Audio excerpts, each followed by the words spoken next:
ما جالكش فضول تعرف المصريين القدماء كانوا بيحلقوا شعرهم ازاي؟ في مصر القديمة كان لكل تفصيلة في الحياة اليومية قصة، وحتى حاجة بسيطة زي حلاقة الشعر كان ليه طقوس. الحلاقة زمان ما كانتش مجرد مسألة شكل أو نظافة، كانت مرتبطة بعادات دينية وصحية كمان.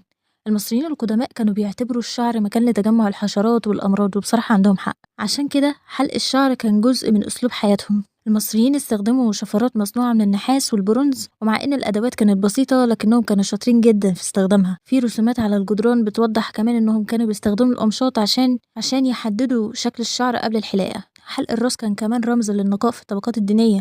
الكهنة مثلا كانوا بيحلقوا كل شعرهم حتى الحواجب، كجزء من الطقوس اللي بتساعدهم يحافظوا على الطهارة قبل أداء العبادات. المصريين القدماء كانوا بيشوفوا الشعر المستعار رمز للجمال.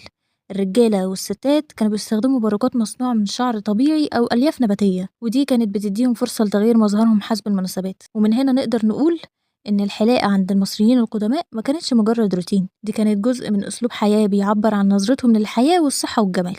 مين كان يصدق إن الموضوع ليه أبعاد أعمق من مجرد تنظيف؟ لو عجبتك الحلقة ما تنساش تعمل لايك وسبسكرايب عشان تعرف معلومات أكتر.